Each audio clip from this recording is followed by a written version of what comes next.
पण दशरथ महाराज म्हणायला लागले, माझा राम राज्यावर बसणार, मोठा सोहळा झाला पाहिजे, म्हणून उद्या राज्याभिषेक करू. म्हणून म्हटलंय शुभस्य शीघ्रम. शुभ मनामध्ये आलं की ते लगेच करावं. उद्यावर टाकलं की काय घडतं हे रामायणामधून आपल्याला शिकता येतं, लक्षात घ्या. मग आता ते उद्यावर टाकण्यात आलं. राज्याभिषेकाची तयारी सगळीकडे झाली. आता राम जर राजा झाले तर असुरांचा नाश होणार नाही असं देवतांना वाटलं आणि सरस्वती मातेकडे सगळ्या जणी गेल्या. सगळे जण देवता गेले आणि गेल्यानंतर सरस्वतीला सांगितलं, अयोध्येतल्या कुणाची तरी बुद्धी फिरव जेणेकरून हा राज्याभिषेक थांबला पाहिजे. मग अयोध्येमध्ये असं कोण आहे ज्याची बुद्धी फिरवता येईल? तर अशी एकच होती, मंथरा. त्या मंथरेची बुद्धी सरस्वतीनं फिरवली आणि मंथरेनं असं ठरवलं की आता रामाचा राज्याभिषेक होणार आहे, तो आपण होऊ द्यायचा नाही. म्हणून ती कैकईकडे गेली आणि कैकईला तिनं असं समजावलं. ती म्हणायला लागली, राम राजा होणार आहे ही तयारी गेल्या महिन्यापासून चाललेली आहे, पण तुला कुणीही सांगितलं नाही. तुला अंधारात ठेवलं. भरताला मुद्दाम आजोळी पाठवून दिलं म्हणे आणि आता रामाला राजा करण्यात येतंय. म्हणून कैकई तुला दासी करण्यासाठी हे सगळे प्रयत्न चालू आहेत. लक्षात घे म्हणे कैकई, जरी राम राजा झाला आणि भरत जरी राजा झाला तरी माझं पद दासीचंच राहणार आहे, मला त्याच्यातून काही फायदा होणार नाही. मंथरा सांगायला लागली कैकईला, पण तुझ्या चांगल्यासाठी मी हे बोलते. आणि त्या मंथरेच्या बोलण्यामध्ये कैकई आली आणि कैकईनं कोप भवनामध्ये जाणं केलं. काळ्या रंगाची वस्त्र परिधान केली. म्हणून म्हटलेलं आहे, काळ्या रंगाची वस्त्र आहेत ना, नकारात्मक ऊर्जेला जास्त खेचतात. याकरता सौभाग्यवती स्त्रियांनी काळा रंग शक्यतो टाळावा. नकारात्मक ऊर्जा त्याच्यामध्ये जास्त असते. असो, मग कोप भवनामध्ये गेली, जमिनीवर पडली, अलंकार काढून टाकले, कुंकू सुद्धा पुसून टाकलं कैकईनं मंथरेच्या सांगण्यावरून. आणि दशरथ महाराजांना वाटलं काहीतरी हिला भेट वस्तू मिळाली नाही म्हणून रागावली असेल. दशरथ महाराज तिच्या कोप भवनामध्ये गेले. तिला विचारलं, काय झालं कैकई? कैकई बोलायला तयार नाही. शेवटी तिनं 2 वर मागून घेतले. तापस वेश विशेष उदासी 14 बरस राम वनवासी. तापस्याचा वेश रामाने धारण करावा, 14 वर्षाचा वनवास रामाला मिळावा आणि भरताला राज्य मिळावं. ऐकल्याबरोबर दशरथ महाराज कोसळले. शेवटी कैकईचे पाय धरले दशरथ महाराजांनी, सांगितलं, राम माझा प्राण आहे, जर राम निघून गेला तर दशरथ प्राण सोडेल. कैकईनं सांगितलं, तुम्ही प्राण सोडले तरी चालेल, पण भरतच राज्यावर बसला पाहिजे. इतकी बुद्धी मंथरेनं फिरवली होती. एक दासी सुद्धा घरामध्ये काय करू शकते हे आपल्याला रामायणामधून शिकता येतं. म्हणून ज्याच्या त्याच्या पायरीनं ज्याला त्याला ठेवलं पाहिजे. लक्षात घ्या, घरातल्या नोकरांना घरातल्या गोष्टी सांगण्याचं काही कारण नाहीये. आणि लक्षात घ्या, घरात कितीही कसेही वाद असू देत, बाहेरचं कुणी आलं ना, अजिबात त्या वादाचं वर्णन करायचं नाही, कारण ते कसे फाटत जातील याचीच लोक वाट पाहत असतात. लक्षात घ्या, म्हणून आपल्या घराचे प्रश्न आपणच सोडवायचे, दुसऱ्या कुणालाही ते सोडवू द्यायचे नाहीत. आपल्या कुटुंबात हस्तक्षेप करण्याचा अधिकार कुणाला द्यायचा नाही. आपल्यापेक्षा जे मोठे आहेत, आपलं हित करणारे जे आहेत, त्यांचाच फक्त विचार तिथं घेतला गेला पाहिजे. इतर सामान्य माणसाचा, घरफोड्या माणसांचा कधीही त्याच्यामध्ये विचार घेतला गेला नाही पाहिजे. शेवटी आता राम राजा होणार, राज्याभिषेक रामाचा होणार, म्हणून सकाळपर्यंत कौसल्या माता सगळी तयारी करते. आणि तेवढ्यात सुमंत येतात, पाहतात की कसलाच आनंद दिसत नाहीये दशरथ महाराजांच्या महालाच्या तिथं. मग सुमंतांना दशरथांची अवस्था बघवत नाहीत. कैकई सांगते, रामांना बोलवून आणा. रामजींना बोलवण्यात येतं आणि दशरथ महाराजांना कोसळलेलं पाहिल्याबरोबर रामजी विचारतात, काय झालं पिताजी? तेव्हा दशरथ महाराज म्हणतात, रामा तू विद्रोह कर, कारण या कैकईनं तुझ्यासाठी 14 वर्ष वनवास मागून घेतलाय आणि तुला राज्यामधून निष्कासित मी करू शकत नाही. तू सेनापती तर झालेलाच आहे, सेना सगळी तुझ्या हातामध्ये आहे. मला तुरुंगामध्ये टाक आणि तू मला तुरुंगामध्ये टाकून राज्याभिषेक करून घे, मी तुला काही बोलणार नाही. तेव्हा रामरायाने सांगितलं, पिताजी मी राज्यामधून निष्कासित व्हायला घाबरत नाही, पण कैकईच्या हृदयामधून मात्र निष्कासित व्हायला घाबरतो. मी असं करणार नाही, मी तुम्हाला तुरुंगामध्ये टाकणार नाही. लक्ष्मण जे संतापले आणि बोलायला लागले, मग ही धनुष्य करायची तरी काय? जिथं अन्याय होत असेल तिथं जर हे बाण चालत नसतील तर या बाणांचा उपयोग तरी काय? तेव्हा रामराया बोलायला लागले, लक्ष्मणा, कुणावर बाण चालवायचे? ज्या आईनं वाढवलं खेळवलं त्या कैकईवर? का जो पिता मला राज्यातून निष्कासित होणार म्हणून गलित गात्र होऊन जमिनीवर पडलेला आहे त्या दशरथावर? कुणावर बाण चालवायचे? आणि आपल्याच घरातल्यावर बाण चालवून आपण जर राज्याचा उपभोग घेत असू तर आपण पुत्र म्हणायला योग्य आहोत का नाही याचा लक्ष्मणा तू विचार कर. म्हणून मला राज्य नकोय. जिथं माझ्या आई वडिलांचं सुख आहे तो वनवास मला अतिप्रिय आहे. रामरायांनी कैकईला नमस्कार केला आणि सांगितलं, आई, तू नुसती माझी आई नाहीयेस, तू माझी जन्मदात्री जननी आहेस. म्हणे कसं काय? अयोध्येला राम कौसल्येनं दिला, पण सगळ्या जगाला राम हा कैकईनं दिला म्हणे. म्हणून आई तू जननी आहेस माझी. मला सत्संग होणार म्हणून तू वनवासामध्ये पाठवतेस, माझ्यावर खूप मोठी कृपा झाली. कौसल्येचा निरोप घ्यायला प्रभू रामराया आले. कौसल्येनं सांगितलं, बाळ, जर पित्यानं एकट्यानं आज्ञा दिली असती तर आई म्हणून मी तुला थांबवलं असतं, पण तुझ्या आईनं म्हणजे कैकईनं सुद्धा तुला आज्ञा दिलेली आहे म्हणून मी तुला थांबवणार नाही. जन्मदात्री आई म्हणते रामरायाला की कैकईनं सुद्धा तुला आज्ञा दिलेली आहे, तीही तुझी आई आहे म्हणून मी तुला थांबवणार नाही. म्हणून बडभागी वन अवध अभागी, वन आणि अवध मात्र अभागी झालं म्हणे. आणि मग रामराया निघाले. लक्ष्मणाने सांगितलं, मलाही यायचंय म्हणे, मी येणार आहे. रामराया बोलायला लागले, आधी आईची परवानगी तरी घेऊन ये. आता मात्र लक्ष्मणाच्या हृदयाचा थरकाप व्हायला लागला. जर सुमित्रेनं नाही म्हटलं तर काय करायचं? थरथरत्या पायानं लक्ष्मणजी सुमित्रा मातेकडे गेले, नमस्कार केला आणि सांगितलं, 14 वर्षाचा वनवास झालाय प्रभूला, वनामध्ये निघाले, मला सुद्धा त्यांच्या बरोबर जायचंय. त्यांनी असं सांगितलंय की तुझ्या आईची परवानगी घेऊन ये. मी काय करू? ऐकल्याबरोबर सुमित्रा बोलायला लागली, मूर्ख आहेस म्हणे तू, विचारायला वेळ कशाला वाया घालवलास? तुझ्या मातेची परवानगी घेऊन ये असं तुला भगवंतांनी सांगितलं. तुझी माता सीता आहे, आजपासून हे लक्षात ठेव, पुन्हा इकडे येऊ नकोस म्हणे मला विचारायला. माझी कूस तेव्हाच धन्य होईल जेव्हा तू रामाचा सेवक होशील. लक्ष्मणा जा म्हणे. आणि लक्षात ठेव, 14 वर्ष काढायचे तुला भगवंता बरोबर सेवेमध्ये, चूक होता कामा नये. भगवंताच्या आधी तू उठला पाहिजेस आणि देवाच्या नंतर तू झोपला पाहिजेस.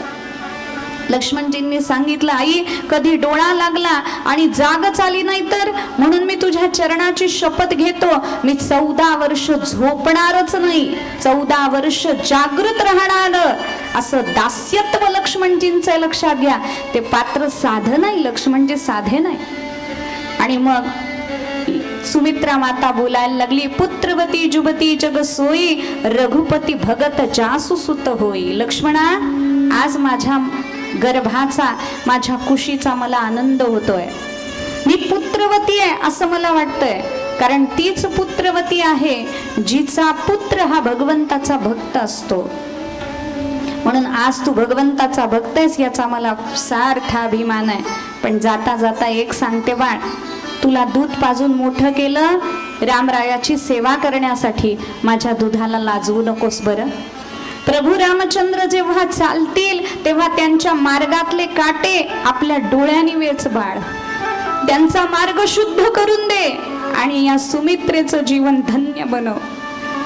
लक्ष्मणाने सुमित्रेला नमस्कार केला आणि सांगायला लागले, आई, मी आज धन्य झालो, कारण तुझ्यासारखी माता मला मिळाली जी मला भगवंताच्या चरणावर घालते. मी धन्य झालो. आणि मग सुमित्रेच्या तिथून लक्ष्मणजी निघाले. जसं लहान कोवळं पाडस हरणाचं जाळ्यातून सुटून यावं तसा लक्ष्मणजींना आनंद झाला. कारण आईनं जर पाश टाकला असता तर तो लक्ष्मणजींना तोडता आला नसता. लक्षात घ्या. लक्ष्मणजी आले, हसत मुखानं आले आणि सांगितलं, रामराया, तुमच्याकडे जायला, तुमच्या बरोबर यायला सांगितलंय मला. सीता एका कोपऱ्यामध्ये उभी होती आणि प्रभू रामचंद्र सीतेकडे गेले आणि सांगितलं येतो म्हणे. तेव्हा सीता माता म्हणाली थांबा म्हणे प्रभू, फक्त 5 मिनिटं थांबा. म्हणे कशासाठी? तेव्हा सीता माता सांगायला लागली तुम्ही जाणारच आहात, मी काही येणार नाही, कारण तुमची काही तशी इच्छा दिसत नाहीये मला न्यायची. फक्त 5 मिनिट मला वेळ द्या, काही क्षण मला वेळ द्या. म्हणे कशासाठी वेळ देऊ?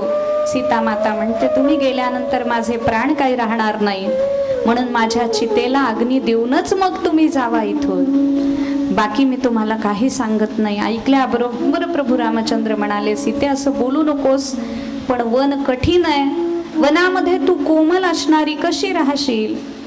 तेव्हा सीता मातेनं सांगितलं जिथं माझा पती आहे ते वन सुद्धा मला राजमहालासारखं आहे, म्हणून तुम्ही मला घेऊन चला.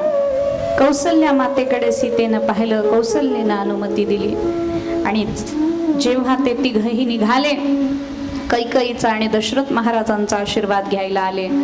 सीता मातेच्या अंगावर अलंकार होते, भरजरी वस्त्र होती. कैकेयीनं सांगितलं ही सगळी वस्त्र काढून ठेव आणि तापस वेश धारण कर, वल्कल धारण करायला दिली.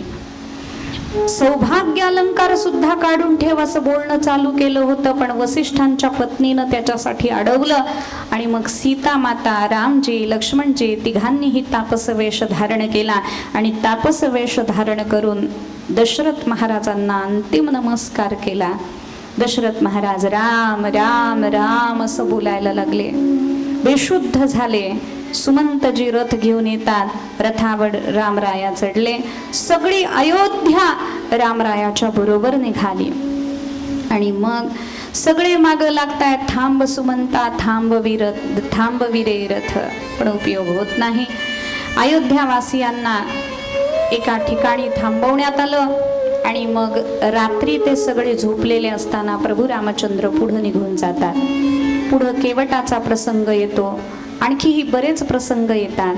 प्रभू रामचंद्र आता सीता मातेबरोबर अनेक जणांचा सत्संग करतात, अनेक महात्म्यांबरोबर सत्संग करतात. वाल्मिकी ऋषींच्या आश्रमामध्ये येतात, अत्री ऋषींच्या आश्रमामध्ये येतात.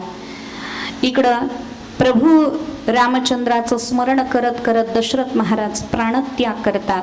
दशरथांच्या शरीरावर अंतिम संस्कार करण्यासाठी भरतांना बोलवलं जातं आणि भरतजींना जेव्हा समजतं माझ्या कारणामुळे माझ्या आईनं माझ्या प्रभूला वनवासामध्ये पाठवलेलं आहे, त्यांना त्यांच्या शरीराचा प्राणाचा वीट यायला लागतो आणि मग दशरथ महाराजांच्या देहावर अंतिम संस्कार करून भरत महाराज रामजींना आणायला परत निघतात. पण रामजी परत येत नाहीत. चरण पादुका दिल्या जातात, त्या चरण पादुका भरतजी आणतात. नंदीग्रामामध्ये भरतजी राहतात. चरण पादुका अयोध्येच्या सिंहासनावर ठेवून भरतजी राज्यकारभार 14 वर्ष पाहणार असतात. देवाला सांगून आलेले असतात त्या दिवशी प्रभू 14 वर्ष संपतील त्या दिवशी तुला यावं लागेल. जर रामराया तुम्ही आला नाहीत तर दुसऱ्या दिवशी हा भरत तुम्हाला दिसणार नाही. रामायणात सुद्धा भांडण आहेत, पण राज्य तुम्ही घ्या म्हणून भांडण आहे, लक्षात घ्या. अशी आपली परंपरा आहे. अहो आपला भारत देश असा आहे, दगडामध्ये सुद्धा प्राणसंचार करून प्राणप्रतिष्ठा करून दगडामध्ये सुद्धा देवत्व आणणारा आपला भारत देश आहे. पण आपण पाश्चात्याची संस्कृती विकसित करायला लागलो आणि आपण जिवंत असून सुद्धा दगडासारखी अंतःकरण धारण करणारी व्हायला लागलो. म्हणून हे सगळं थांबवलं पाहिजे आणि याकरता रामायणाची अत्यंत आवश्यकता आहे, अत्यंत आवश्यकता आहे. आणि जेव्हा भरत महाराजांनी राज्य घेतलेलं नाहीये, चरण पादुका स्थापित केलेल्या आहेत, रामराया आता वनवासामध्ये दिवस काढतायत. त्यानंतर शूर्पणखा येते, मग तिचा अपमान होतो. ती जाऊन रावणाला सांगते, रावण सीतेचं अपहरण करतात. पुढे प्रभू रामचंद्र सीतामय्याच्या शोधार्थ निघतात. तिथंच जटायूची भेट होते. जटायूच्या शरीरावर अंतिम संस्कार प्रभू रामचंद्र करतात. शबरीच्या आश्रमामध्ये जातात वगैरे वगैरे. हनुमानजींची भेट होते, सुग्रीवाची भेट होते. वानरसेना तयार करण्यात येते आणि वानरसेना तयार करून रामराया रावणाबरोबर युद्ध करतात आणि रावणाबरोबर युद्ध करून सीतेला परत आणतात. सीतेला परत आणल्यानंतर अयोध्येमध्ये भगवंताचं आगमन होतं आणि भगवान राज्याभिषेकासाठी म्हणून उपस्थित होतात. वसिष्ठ महाराजांकडून त्यांच्यावर राज्याभिषेक करण्यात येतो आणि दिव्य अशा रामराज्याची सुरुवात होते. असं 3 अध्यायामध्ये रामचरित्र भागवतामध्ये वर्णन केलेलं आहे. नवम स्कंदामध्ये थोडक्यात असल्यामुळे थोडक्यातच सांगण्यात आलेलं आहे. आणि मला एक आनंदाची गोष्ट तुम्हाला सांगावीशी वाटते. जसं अयोध्येमध्ये रामराज्याभिषेक प्रभूचा झाला, तसंच आपल्या दिव्य राधा सत्संग परिवारातर्फे पुढची कथा ही अयोध्येमध्ये होते आहे. मागची केरळला झाली, आता अयोध्येमध्ये होते आहे. 11 मार्चला सगळेजण निघणार आहोत. बरेच 40 गावचे लोक आलेले होते आमच्या बरोबर, साधक वर्ग आलेला होता. म्हणून ज्यांना आमच्या बरोबर यायचंय यावर्षी 11 मार्चला निघणार आहोत आणि 13 मार्च पासून कथा सुरू होणार आहे. रामकथा, राम मंदिराचं उद्घाटन होणार आहे 15 जानेवारीला. ते झालं की मग लगेच थोड्या दिवसानं आपली रामकथा तिथं होणार आहे. मोठा रामराज्याभिषेक सोहळा आपण तिथं संपन्न करणार आहोत. विष्णू याग, राम जन्मोत्सव, सीताराम विवाह महोत्सव असे अनेक महोत्सव करणार आहोत. म्हणून ज्यांना यायचं आहे त्यांनी अवश्य यावं. सर्वांना आमंत्रण देते. अयोध्येमध्ये आपले प्रभू थाटानं बसणारे पाहणारे आपण सगळे साक्षीदार असणार आहोत. लक्षात घ्या, भगवंताला पाहणारे आपण त्या सोहळ्याचे साक्षीदार असणार आहोत. अशा पद्धतीनं ही रामकथा इथं सांगितली. यानंतर आता नवम स्कंदाला पूर्णविराम दिला. आता दशम स्कंदामध्ये आपल्याला प्रवेश करायचा आहे. 2च मिनिटं नामस्मरण करू आणि दशम स्कंदामध्ये प्रवेश करू. रघुपती राघव राजा राम पतित पावन सीता, रघुपती राघव राजा राम पतित पावन सीता, रघुपती राघव राजा राम पतित पावन सीता, पतित पावन सीता, रघुपती राघव राजा राम पतित पावन सीता, रघुपती राघव राजा राम पतित पावन सीता, रघुपती राघव राजा राम पतित पावन सीता, पतित पावन सीता, पतित पावन सीता, पतित पावन सीता. बोलिए श्री रामचंद्र श्री राधे, जय जय श्री राधे, जय जय श्री राधे, जय जय श्री राधे. जय जय श्री राधे. नवम स्कंदामध्ये 3 अध्यायात रामचरित्र सांगून शेवटी अगदी थोड्या श्लोकामध्ये कृष्ण चरित्र सांगितलं. पण परीक्षित राजाने शुकाचार्यांना विचारणा केली की गुरुदेव, मला विस्ताराने ते चरित्र ऐकायचे, कृष्ण चरित्र. म्हणून कथितो वंश विस्तारो भवता सोमसूर्ययोः राज्ञां चोभयवंशानां चरितं परमाद्भुतम. जे परमाद्भुत असं चरित्र आहे, सोमवंशामध्ये उत्पन्न झालेल्या अवतीर्ण झालेल्या भगवान श्रीकृष्णाचं ते चरित्र मला विस्तारानं सांगा. तेव्हा शुकाचार्य परीक्षित राजाला बोलायला लागले, राजा मी सांगायला तयार आहे, पण आज 5 दिवस झालेले आहेत, तू काही खाल्लं नाहीयेस, तू पाणीही पिला नाहीयेस, तर तू पहिल्यांदा तहान भूक घालवून ये, देहधर्म उरकून ये. तेव्हा परीक्षित राजा शुकाचार्यांना म्हणतो, नैषाति दुस्सहा क्षुन्माम त्यक्तोदमपि बाधते पिबंतम त्वं मुखांबोजं च्युतं हरिकथामृतम.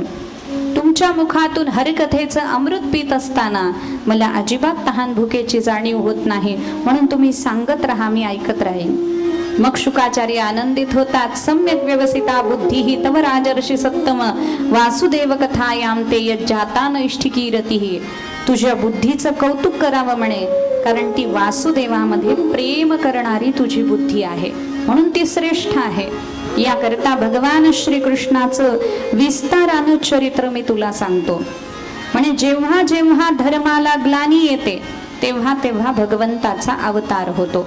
जब जब होई धर्म के हानी बाडही असुर अधम अभिमानी तब तब प्रभुधरी विविध शरीरा हरहि कृपानिधी सज्जन पीरा. यदा यदा हि धर्मस्य ग्लानिर्भवति भारत अभ्युत्थानम धर्मस्य तदात्मानं सृजाम्यहं परित्राणाय साधूनां विनाशाय च दुष्कृतां धर्मसंस्थापनार्थाय संभवामि युगे युगे. म्हणून भगवंताचे अनेक अवतार होतात. किती अवतार झाले देवाचे? काही ठिकाणी 24 अवताराचं वर्णन येतं. भागवतातल्या 24 अवताराचं वर्णन आपण पहिल्या दिवशी ऐकून आलेलो आहोत. पण भगवंताचे अनंत अवतार झाले असं संतांनी वर्णन केलंय. मग त्यातला सगळ्यात लाडका अवतार, जनसामान्यांचा सर्वात लाडका अवतार हा कृष्ण अवतार मानला जातो. कृष्ण जन्म हा संकल्पमूलक आहे असं वल्लभाचार्य म्हणतात. कृष्ण जन्माच्या मुळाशी कारुण्य आहे असं रामानुजाचार्यांचं मत आहे. कृष्ण जन्माच्या मुळामध्ये लीला आहे. लीला करण्यासाठी, लीला धारण करण्यासाठी किंवा जगाला लीला करून आकर्षित करण्यासाठी भगवंताने अवतार धारण केला असं मध्वाचार्यांचं म्हणणं आहे. कृष्ण जन्म हा कैवल्यमूलक आहे, म्हणजे मोक्षमूलक आहे, मोक्ष देणारा आहे असं शंकराचार्य आणि श्रीधर स्वामी म्हणतात. कृष्ण जन्म हा शक्ती निक्षेप आहे. भगवद अवतार, कृष्णावतार हा शक्ती निक्षेप आहे असं चैतन्य महाप्रभूंचं मत आहे. काही का असे ना, करुणेनं परमात्मा येतात आणि त्या भगवंतानी यायचं ठरवलं. कसं यायचं ठरवलं? का ठरवलं? म्हणे भूमिर्दृप्त नृपव्याच दैत्यानिक शतायुतैहि आक्रांता भूरिभारेण ब्रह्माणं शरणं येयहु. म्हणे असं झालं, पृथ्वीला पापाचं ओझं झालं आणि पापाचं ओझं झाल्यानंतर ती पृथ्वी ब्रह्मदेवाकडे गेली. ब्रह्मदेवाला सांगितलं, पापी अभक्त असे लोक माझ्यावर माजलेले आहेत म्हणे, जे कृष्ण नाम घेत नाहीत, साधूचा अपमान करतात, कधीही वेदपाठ श्रवण करत नाहीत, कधीही नामस्मरण करत नाहीत, तुळशीची माळ घालत नाहीत, असे अभक्त लोक माझ्यावर जन्माला आलेले आहेत म्हणून मला त्यांचं ओझं होतंय. मग ब्रह्मदेवानी ठरवलं की पृथ्वीचा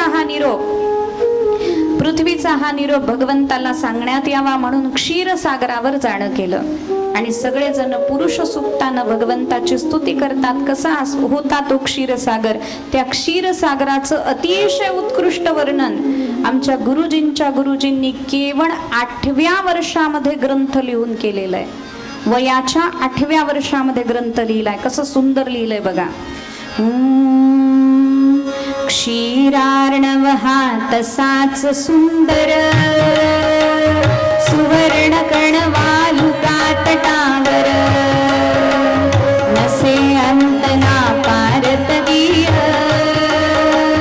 संस्कृत भाषेचे जणू वाङ्मय, कुंद मोगरा जुईवा जाई, शुभ्रवर्ण त्या कमलाचाही, हरी क्षीर सागरी पसरला, असे धवली मा काही निराळा, शील संपदा पतिव्रतेची, उज्ज्वल कीर्ती आद्य कवींची, आणि शिवाचे हास्य मनोहर, चंद्रकरांनी वितळविले जर, मोत्याच्या पात्रात घेऊन मंथन करिता हंस पिसानी, येईल जे नवनीत तयावर, क्षीरार्णव हा तसाच सुंदर. म्हणे त्याला अंत पार नव्हता असा तो क्षीरसागर होता. कसा होता? म्हणे पतिव्रतेची शील संपदा घेतली, आद्य कवींची उज्ज्वल कीर्ती घेतली, शिवाचं मनोहर हास्य घेतलं, चंद्रकरांनी ते वितळवलं, मोत्याच्या पात्रामध्ये ते काढलं, हंसपिसांनी त्याचं मंथन केलं आणि त्याच्यावर जे नवनीत येईल तसा तो सुंदर होता म्हणे क्षीरसागर. म्हणजे सगळ्यात सुंदर आणि कोमल अशा उपमा याच्यासाठी दिल्या. आणि मग त्या क्षीरसागरावर सगळे देव आले. सगळ्या देवांनी भगवान महाविष्णूंना नमस्कार केला आणि नमस्कार केल्यानंतर सांगितलं, प्रभू पापाचा भार वाढलेला आहे पृथ्वीवर, म्हणून तुम्ही अवताराला या, अशी आमच्यावर कृपा करा. भगवंतांनी सांगितलं, निश्चितच मी अवताराला येईन म्हणे. सगळेजण आनंदित झाले. भगवंतानी राधाराणीला सुद्धा सांगितलं गोलोकामध्ये की तू ही अवताराला ये, कारण तुझ्याशिवाय माझा भक्तीचा मार्ग जीवाला प्रशस्त होणार नाही. म्हणून राधाराणीनं सुद्धा अवताराला यायचं ठरवलं. आणि वृषभानूच्या ठिकाणी राधाराणीचा राधा अष्टमीच्या दिवशी अवतार झाला. राधाराणी प्रगट झाली. राधाराणी प्रगट झाल्याबरोबर भक्तीचं वातावरण सगळीकडे पसरलं. यानंतर आता कृष्ण जन्मासाठी म्हणून तयारी होते. त्याचं वर्णन करताना म्हटलं आपण भागवतापेक्षा आणखी एका ग्रंथाचा आधार घेऊन आजची कृष्ण जन्मकथा पाहणार आहोत. प्राचीन कालामध्ये देववीढ नावाचा एक राजा होता. त्याचे 2 विवाह झाले. क्षत्रिय कन्येपासून त्याला शूरसेन नावाचा पुत्र झाला आणि वैश्य कन्येपासून त्याला पर्जन्य नावाचा पुत्र झाला. आणि त्या पर्जन्यजींना 5 पुत्र झाले. नंद, उपनंद, सुनंद, अभिनंद आणि नंदन. त्यापैकी जो शूरसेन आहे, जो क्षत्रिय कन्येपासून झालेला होता, त्याला मथुरा मंडलाचं राज्य देण्यात आलं. आणि पर्जन्य जी आहेत त्यांना व्रजमंडलाचं राज्य देण्यात आलं.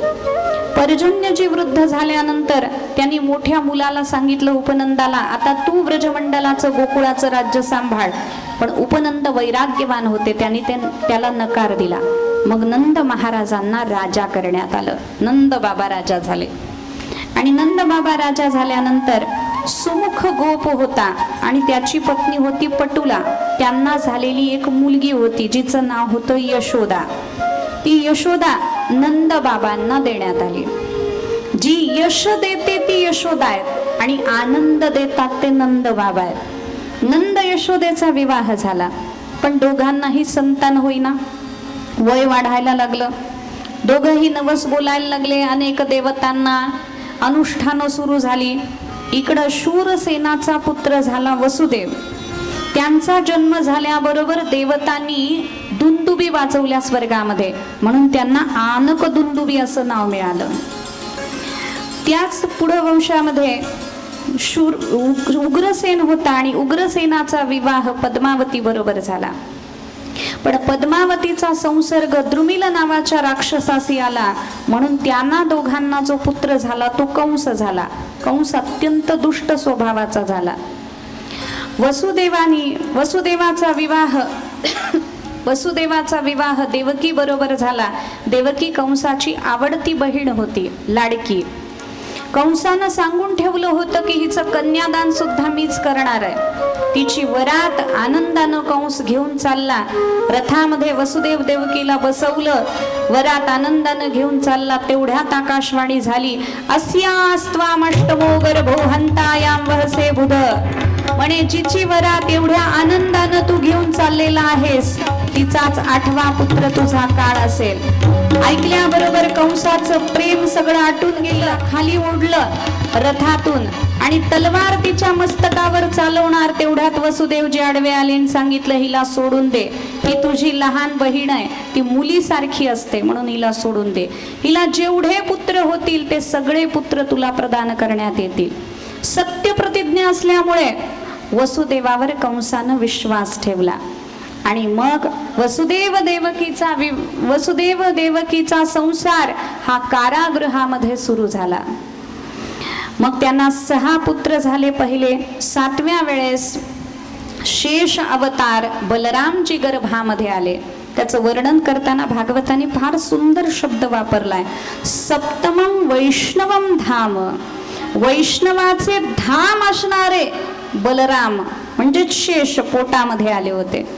देवकीचं तेज वाढायला लागलं आणि मग भगवंतानी योगमायेला सांगितलं, देवकीच्या उदरातून तो गर्भ काढ आणि वसुदेवाची दुसरी पत्नी आहे रोहिणी, तिच्या गर्भामध्ये तो स्थापित कर. रोहिणी नंदबाबांच्याकडे राहायला आलेली होती, कारण ते स्थान सुरक्षित होतं. म्हणजे तिनं पुरुष वेश धारण केलेला होता. घोड्यावर बसून रात्रीच्या वेळेस ती नंदबाबांकडे आली. नंदबाबांनी तिला आश्रय दिला आणि सांगितलं, तुम्ही निवांतपणे आरामशीर इथं राहा म्हणे. यशोदेनीही तिचा स्वीकार केला आणि मग ते सगळेजण आनंदानं तिथं राहत होते. इकडं रोहिणीच्या गर्भामध्ये शेषाचा गर्भ स्थापित करण्यात आला आणि बलराम दादांचा जन्म झाला. पण बलराम दादांनी जन्माला आल्याबरोबर नेत्र उघडले नाहीत आणि रडलेही नाहीत. ते म्हणे नेत्र का उघडले नाहीत? जोपर्यंत भगवंताचं दर्शन होणार नाही तोपर्यंत मी जगाला बघणार नाही असं बलराम दादांनी ठरवलं होतं. म्हणून त्यांच्या जन्माचा उत्सवच झाला नाही, त्यांचे डोळे बंदच राहिले आणि त्यांच्या मुखातून आवाजही निघाला नाही. अशा पद्धतीनं आता बलराम दादा इकडं वाढायला लागले आणि भगवंताची येण्याची वेळ व्हायला लागली. आता 8व्याची वेळ होती.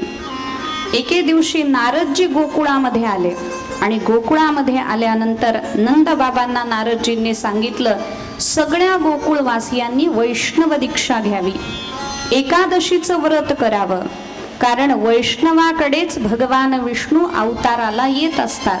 म्हणून सगळ्यांनी वैष्णव दीक्षा घ्यावी, रात्रभर हरिजागर करावा एकादशीच्या दिवशी असं नारदांनी सांगितलं. आणि मग गोकुळातला प्रत्येक जण एकादशी व्रतधारी झाला, तुळशीची माळ धारण करणारा झाला आणि अखंड विष्णूची उपासना सुरू झाली. एके दिवशी नंद बाबा सकाळी स्नानासाठी म्हणून यमुनेमध्ये गेले.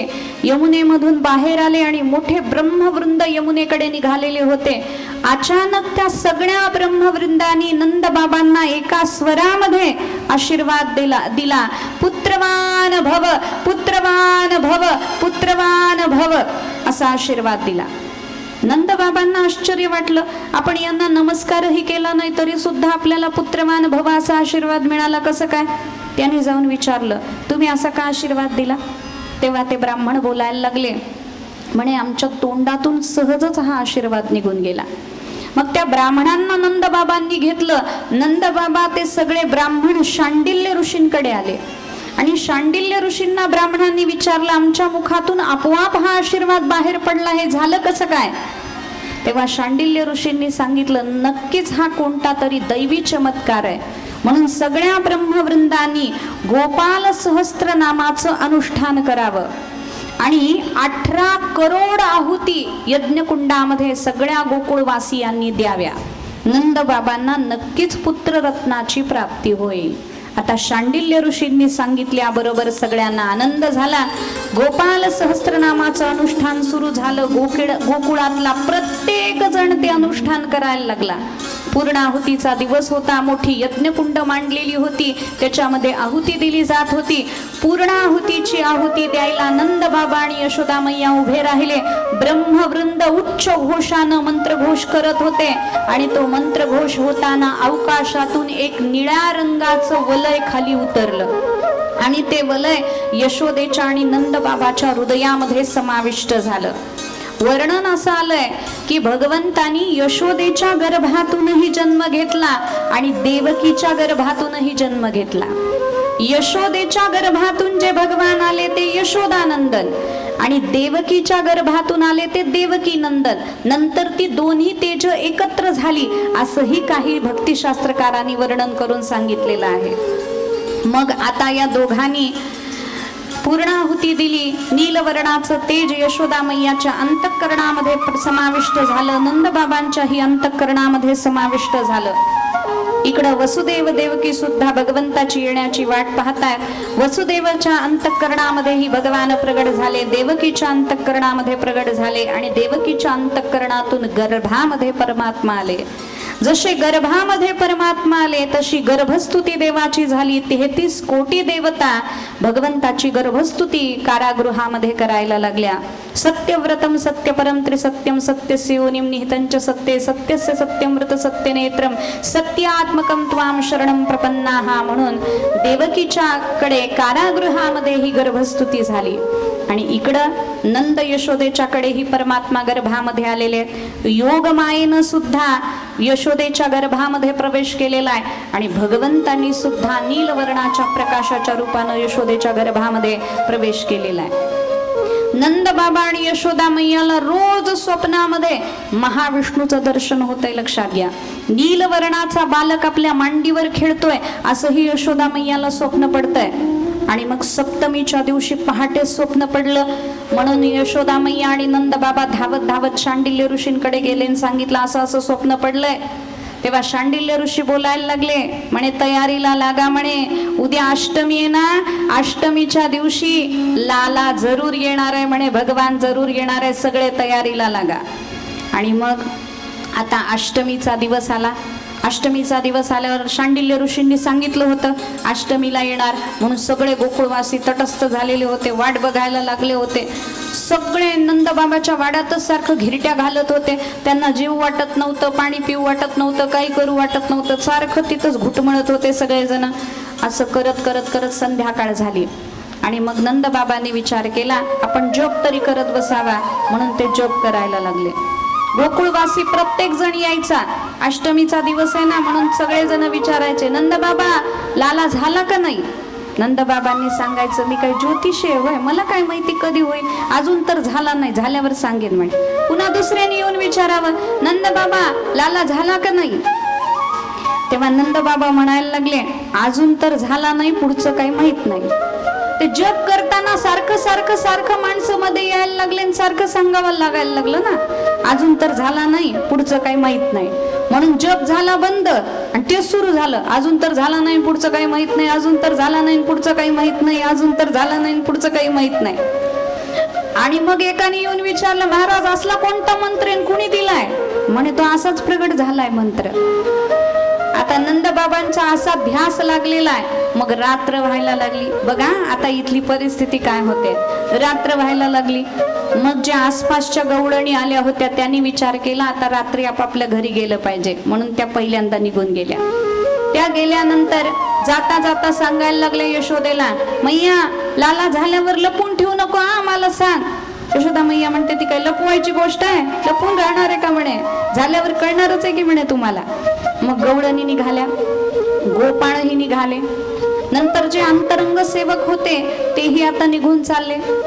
यशोदा मैया एकटी आहे, नंदबाबा आहे, सुनंदा आहे. सुनंदा बोलायला लागली, म्हणे वहिनी मलाही थोडी झोप यायला लागली आहे, झाल्यावर सांग बरं, लपवून ठेवू नको. यशोदा मैया म्हणते, अगं त्यात काय लपवायचंय म्हणे. मग सुनंदा ही गेली. रोहिणी माताही म्हणायला लागली, आता मलाही थोडा डोळा लागायला लागलाय, म्हणे इथंच झोपते पण जरा बाजूला झोपते म्हणे. मग जरा बाजूला सरकून रोहिणी माता झोपली. नंदबाबांचा जप चालू आहे, यशोदा मैया ध्यानस्थ झालेली आहे, अशी अवस्था आहे. इकडं पृथ्वीवर सगळं मंगलमय वातावरण निर्माण झालेलं आहे. ववौ वायू सुखस्पर्श, हा सुखस्पर्शानं वायू व्हायला लागलेला आहे. स्वर्गामध्ये दुंदुबी वाजायला लागलेल्या आहेत. साधूंची मन प्रसन्न झालेली आहे. मयुरादी पक्षी नृत्य करायला लागलेली आहेत. असा तो अष्टमीच्या मध्यरात्रीचा काळ जवळ जवळ जवळ यायला लागलेला आहे. 12वर काटा यायला लागला, 12 वाजत यायला लागले आणि मैयाला ही थोडी थोडी ढुलकी लागायला लागली. कृष्ण जन्म झालाय बरोबर 12 वाजता, ज्याला निशीथ काल म्हणतात. आणि अथ सर्व गुणोपेत हा काल परमशोभन, हा परमशोभन असा काळ उत्पन्न झाला. काल कधी अनुकूल होतो, जेव्हा गोविंद जीवनामध्ये येतो तेव्हा काळ अनुकूल होतो. म्हणून आज अनुकूल झाला. नद्या स्वच्छ झाल्या, कारण स्वच्छ अंतःकरणामध्येच भगवंताचं प्रगटीकरण होतं. कमल उमलायला लागली, पक्षी किलबिलाट करायला लागले. रात्र असून सुद्धा दिशा प्रसन्न झालेल्या आहेत. हिरे वगैरे, सोनं वगैरे सगळे पवित्र धातू आपोआप जमिनीमधून बाहेर पडायला लागले. प्रभू चरणानं आता पृथ्वी पुलकित होणार, म्हणून पृथ्वी आनंदित झालेली आहे. आणि मग अर्ध्या रात्रीच्या वेळी इकडं मथुरेमध्ये देवकीच्या गर्भातून भगवान श्री हरी देवकीच्या समोर प्रगट झाले आणि इकडं यशोदेच्या गर्भातून भगवान श्री हरी यशोदानंदन म्हणून प्रगट झाले. बोलिये गोपाल कृष्ण भगवान की जय. यशोदा मैयाला झोप लागली आहे. यशोदानंदन म्हणून प्रगट आहेत, पण गोकुळावर कृपादृष्टी करतायत. आणि इकडं म्हणे इकडं देवकी नंदन म्हणून प्रगट झालेत, पण चतुर्भुज रूपानं प्रगट झालेत. देवकीनं पाहिलं आणि भगवंताला सांगितलं, देवा लहान व्हा. मग परमात्मा लहान झाले. लहान झाल्याबरोबर वसुदेवाला भगवंतांनी सांगितलं, तुम्हाला जर कंसाची भीती वाटत असेल तर एक काम करा, तुमची सगळी बंधनं तुटून गेलेली आहेत, कारण मी जन्माला आलेलो आहे. ब्रह्मा आलं की बंधनातून मुक्तता होते. माता एक काम करा म्हणे, मला घ्या आणि यशोदेच्या तिथं नंदबाबाच्या इथं ठेवून या म्हणे. मग हा देवकी नंदन आणि यशोदानंदन एक होईल आणि मग ज्ञान आणि भक्ती एकत्र येऊन जगाला आनंद द्यायला आम्ही सिद्ध होऊ म्हणे असं ठरवण्यात आलं. मग वसुदेवानी भगवंताला डोक्यावर घेतलं आणि वसुदेवजी निघाले. नंदाच्या घराला नंदाच्या घराला मजनी गोकुळाला नंदाच्या घराला नंदाच्या घराला मजनी गोकुळाला मजनी गोकुळाला मजनी गोकुळाला माया उगजली धे धे देवी माझानी रे धे माया उगजली धे धे देवी माझानी धे नंदाच्या घराला नंदाच्या घराला मजनी गोकुळाला मजनी गोकुळाला मजनी गोकुळाला नंदाच्या घराला मजनी गोकुळाला. वसुदेवजींनी भगवंताला डोक्यावर घेतलं आणि मग मथुरेचे सगळे दरवाजे कारागृहाचे पार करून यमुना पार करून भगवंताला नंद प्रासादामध्ये आणलं. नंद प्रासादामध्ये भगवंताला ठेवलं आणि तिथं यशोदानंदन आणि देवकी नंदन यांना एक होताना वसुदेवानी पाहिलं. चिन्मय नित्य शक्तीला अभिवादन केलं, नमस्कार केला आणि झालेली जी मुलगी होती योगमाया तिला डोक्यावर घेतलं आणि वसुदेवजी आता तिथून निघाले. वसुदेवजी तिथून निघाले आणि इकडे भगवान विचार करायला लागले, आम्ही येऊन इतका वेळ झाला पण कुणी आमच्याकडे बघतच नाही, काय करावं. मग भगवंतानी आपलं शस्त्र काढलं आणि भगवान रडायला लागले. यशोदानंदनाची रोदन लीला सुरू झाली आणि जसे परमात्मा रडायला लागले सुनंदेला जाग आली, नंद बाबांना जाग आली, रोहिणी मातेला जाग आली, यशोदा मातेला जाग आली, अख्खं गोकुळ जाग झालं आणि जाग झाल्याबरोबर नंद बाबा धावत धावत आले आणि एकटेच बोलायला लागले, लालो भयो है बधाई है, ब्रह्माय है बधाई है, एकटेच बोलायला लागले. आणि मग नंद बाबांचा आवाजही 4-5 गोपिकांनी ऐकल्या. मग त्यांनी जाऊन सगळ्यांना सांगितलं, कारण ईमेल पेक्षा जास्त न्यूज पोहोचवू शकते तिलाच फिमेल असं म्हणतात, म्हणून त्या 4 जणींनी सगळ्या गोकुळामध्ये बातमी पसरवली, लालो भयो है बधाई है बधाई है बधाई है. आणि गोकुळामधल्या सगळ्या गवळणी आता निघाल्या. आपणही त्या गवळणींचं दर्शन करणार आहोत. गवळणी निघाल्या नाचत नाचत नृत्य करत. नंद घरानंद भयो जय कन्हैया लाल नंद घरानंद भयो जय कन्हैया लाल की. नंद घरानंद भयो जय कन्हैया लाल की.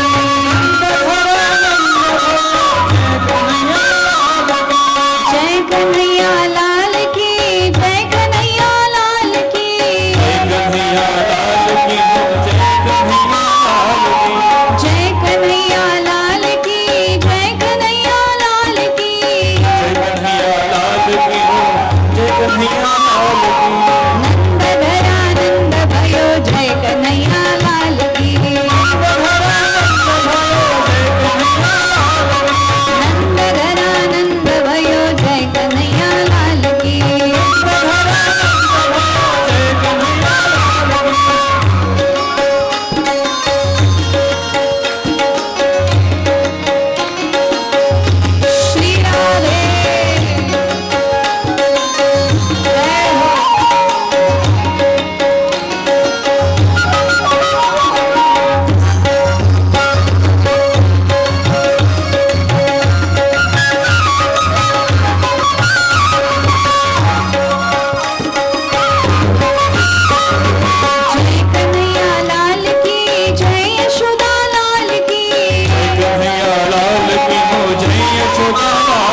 भगवान श्रीकृष्णाच्या प्रागट्य महोत्सवाच्या सर्वांना खूप खूप शुभेच्छा. बधाई हो, बधाई हो, बधाई हो.